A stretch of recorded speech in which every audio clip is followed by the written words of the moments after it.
예, 여러분 안녕하십니까. 자유주의 혁명전선의 조남현입니다. 요즘 집권 여당을 보면 그야말로 무소불위의 힘을 휘두르고 있죠. 우선 여야 간의 원구성에서도 오로지 야당은 관례대로 법사위원장은 야당이 가져가야 되겠다 하는데 전혀 먹혀들지 않죠. 근데 저는 야당인 미래통합당한테 갑갑함을 느껴요. 어차피 무소불위의 그런 의석을 갖고 있는 여당, 법사위원장 하나로 뭘 어떻게 견제하겠다고, 법사위원장을 맡아서 견제하려고 해도 결국은 다 거대 공룡 여당한테 여당이 할 수 있는 건 다 하게 될 겁니다. 그러니 원구성 그냥 다 가져가라 하고 한번 그래 니네들이 할 수 있는 대로 다 해봐라. 무한 책임을 져라. 대신 이렇게 하는 게 차라리 속편하지. 그걸 밀고 당기고 할 게 뭐가 있겠습니까? 그게 아니어도 제가 볼 때는 이번 국회에서 확실하게 대한민국이 한 발짝 더 사회주의로 다가가는 그런 많은 법안들이 통과될 거라고 봅니다. 우선 먼저 지금 막 쏟아져 나오고 있는 반기업적, 반시장적 그런 기업들 집중투표제를 의무화한다든지 예를 들면 1년 이상이 안 된 근로자도 퇴직금을 주라고 한다든지 그건 근로자들에겐 좋은 일이 될 수는 있겠죠. 그러나 그만큼 기업에게는 부담을 떠안기는 꼴이 됩니다. 그 다음에 해고자를 노조에 가입할 수 있게 한다든지 사실상 그것은 전교조를 위한 겁니다. 전교조가 해고자를 조합원으로 두고 있기 때문에 법외 노조로 지금 있는 상태입니다. 이른바 불법 노조죠. 정확하게 말하면.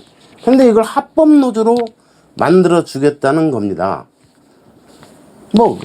하여튼 셀 수 없이 많은, 그리고 집중투표제 같은 거, 이런 것은 특히 기업들, 다국적 기업 사냥꾼들에게는 완전히 우리 기업들이 먹잇감이 될 겁니다. 명분은 소액주주들을 위한다는 거지만 글쎄요. 소액주주들이 그걸 원할까요? 내가 어느 기업의 주식을 갖고 있는데 이 기업이 기업 사냥꾼들이 표적이 되면 그게 소액주주인 나에게 이익이 될까요? 그렇지 않습니다. 그리고 그 기업은 기업을 방어하기에만 바빠서 장기적이고 근본적인 투자는 신경 쓸 수가 없게 됩니다.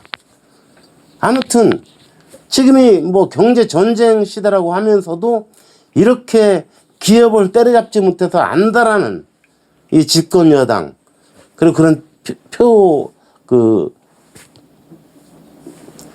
표에는 도움이 되겠지만 경제에는 아주 독이 되는 그런 반시장적인 법안들을 쏟아내고 있는 이 집권 여당, 그걸 보면서 참 한국이 정말 앞으로 큰일 났구나. 그런데 어떤 생각이 드냐면요. 그래, 온갖 분탕질 다 쳐봐라.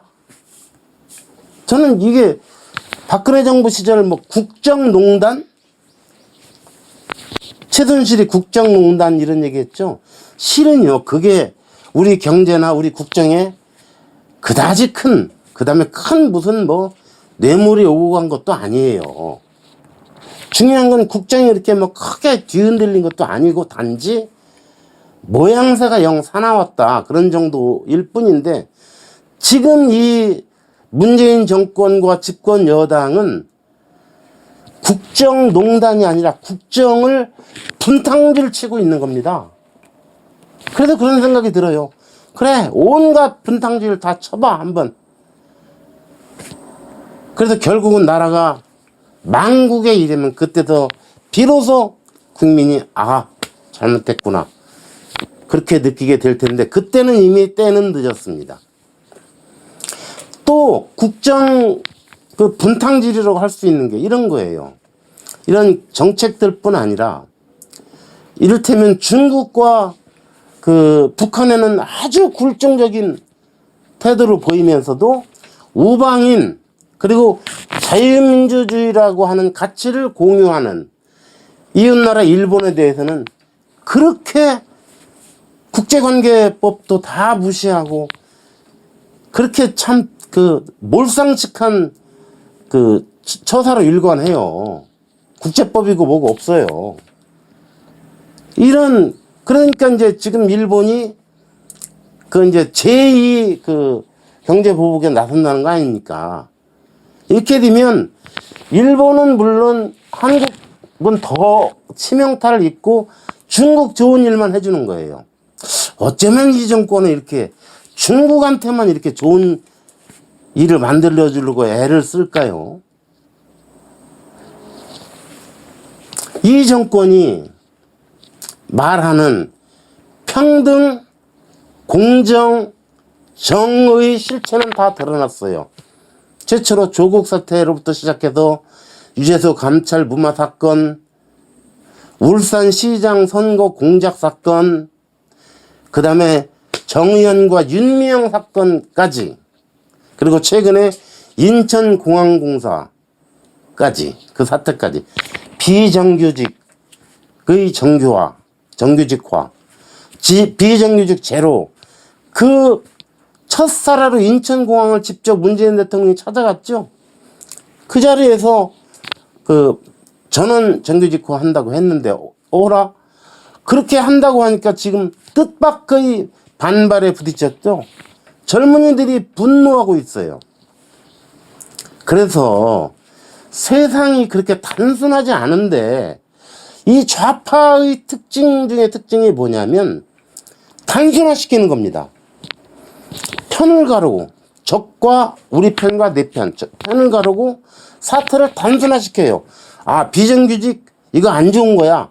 그러니까 우선 민간기업은 못하더라도 이 공기업만큼이라도 우선 비정규직을 제로로 만들지.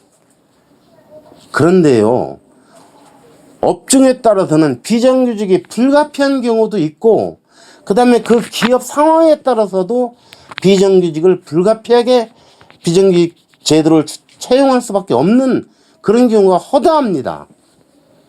그런데 무조건 정규직 요구하면 무조건 다 정규직화 시켜주는 것이 좋은 일인가? 나라에 좋은 일인가? 안 그렇습니다. 자, 이제 인천공항공사 같은 경우를 볼까요? 지금 뭐 2,000명에 가까운 1,900 몇 명이라고 하는 그 인원이, 그 사람들은 이제 검색하는 업무를 맡는 사람들이죠. 이 사람들은요, 일정 시간 교육을 받으면 특정한 전문성이 없이도 가능한 일입니다. 일정 시간 교육을 받으면. 그렇기 때문에, 그리고 이 사람들이 파업을 하게 되면 공항에 올 수 없대 버리죠. 그래서 파업을 할 수 없도록 하기 위해서 비정규직으로 한 겁니다. 자, 이제 정규직으로 갔어요. 그리고 이제 노조는 2개가 뭐 성립될 수도 있지만 숫자는 이쪽이 많으니까 아마 단일 노조가 될 건데 주도권을 누가 행사하겠어요? 조합원 숫자가 많은 쪽에서 행사하겠죠.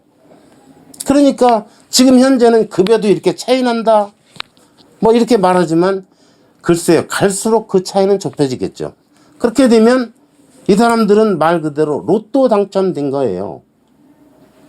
그러니까 많은 젊은이들이 애써 공부 열심히 노력하는 사람과 그냥 운 좋은 사람으로 갈려버리니 분노하지 않을 수가 없죠.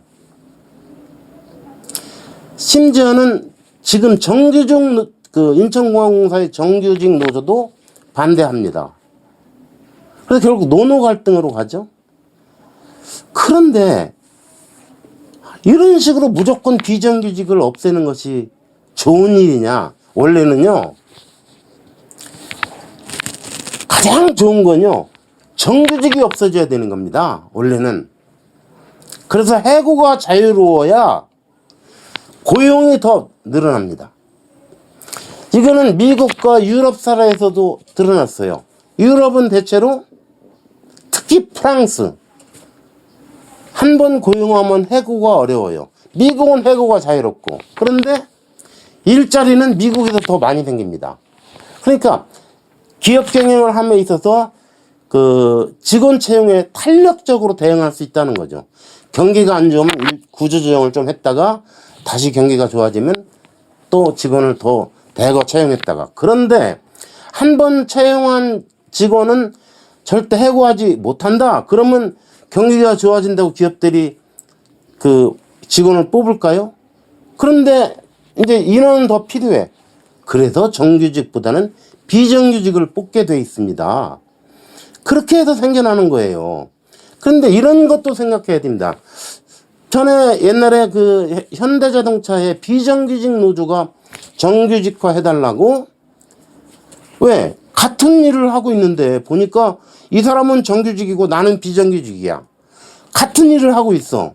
그런데 나는 이 사람 월급의 3분의 2밖에 안 돼. 그럴 거 아닙니까? 그러면 이 사람이 억울할 거 아닙니까? 그런데요, 그 비정규직이라 하더라도 그 3분의 2밖에 안 되는 월급을 감수하더라도 나 거기 들어가고 싶어 하는 예비 근로자들이 널려 있었다는 겁니다. 노동시장에 들어오지도 못한 예비 근로자들, 젊은이들이 비정규직도 좋아, 내가 거기에 들어갈 수만 있다면. 이게 세상이에요.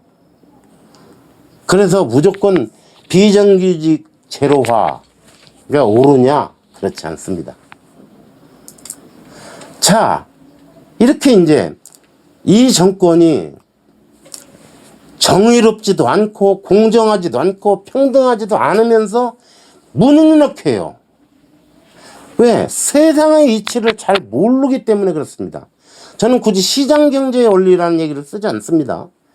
시장경제의 원리는 곧 세상 돌아가는 이치인데 세상 돌아가는 이치에 무지해요. 그러고서 무슨 국정수행을 합니까? 그러니까 온갖 분탕질만 쳐대는 거예요.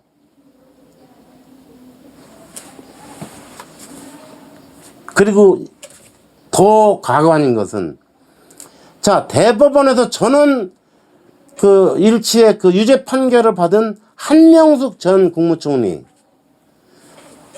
이 사람 검찰 수사를 잘못했다고 자꾸 그 검찰을 들쑤시지 않습니까? 정의나 이게 잘못된 거라면 재심 요청하면 돼요. 그런데 검찰 수사를 잘못했다고 이것도 검찰개혁 대상이라고 하는 거예요. 지금까지 보면 오히려 이 집권 세력이 적폐 그 자체입니다. 적폐 덩어리입니다. 아까 말씀드린 조국 사태, 유재수 검찰부마 사태 사건, 그 다음에 울산시장 선거 그 공작 사건, 윤미향 사건, 이게 다 적폐 아닙니까? 누가 봐도 적폐예요. 그 다음에 지금 인천공항공사 이것도 적폐. 결국은 나중에 보세요. 다